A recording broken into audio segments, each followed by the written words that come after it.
Jayesh Bogra Rajkot market chairman છેલ્લા 8 થી 10 દિવસ થયા સીસીઆઈ દ્વારા કપાસની ખરીદી બંધ છે. એનું કારણ જે સર્વર ડાઉન અને સર્વર જે પ્રોબ્લેમ હતા એના કારણે ખરીદી ઘણી જગ્યાએ કરવામાં આવતી અને ઘણી જગ્યાએ બંધ હતી.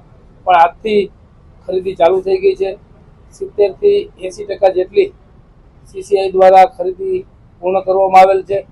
15 માર્ચ સુધી સીસીઆઈ ખરીદી ચાલુ રાખવાની છે. એટલે ખેડૂતોને પોતાના કપાસના મહત્તમ ભાવ મળે એના માટેથી કોઈ ગભરાવાની જરૂર નથી.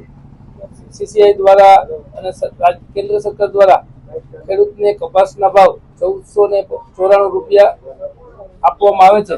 એટલે ખેડૂતોનો જેટલો પણ કપાસ હશે એટલી કપાસની ખરીદી કરવામાં આવશે. સીસીઆઈને જે સર્વર ડાઉનનો પ્રશ્ન હતો એ આજે સર્વર રિપેરિંગ થઈ ગયું હોય અને આજે રાજકોટ, લોધિકા અને પડદરી જે રાજકોટ યાર્ડ નીચે આવતા તાલુકામાં 6 કેન્દ્રો દ્વારા ખરીદી થાય છે. અલગ અલગ જગ્યાએ એ ખરીદી ચાલુ કરી દેવામાં આવી છે. એટલે ખેડૂતોને મારી વિનંતી છે કે 15 માર્ચ સુધીમાં ખરીદી ચાલુ હોય. ધીમે ધીમે ખેડૂતો જેવી રીતે પોતાની સગવડતા મુજબ વેચાણ કરવા માંગતા હોય એવી સીસીઆઈ કેન્દ્ર પર જઈ અને સરકારના જે અધિકારીઓ ખરીદી કરી રહ્યા સીસીઆઈના એમને સાથ સહકાર આપી અને પોતાનો કપાસ વેચી શકે.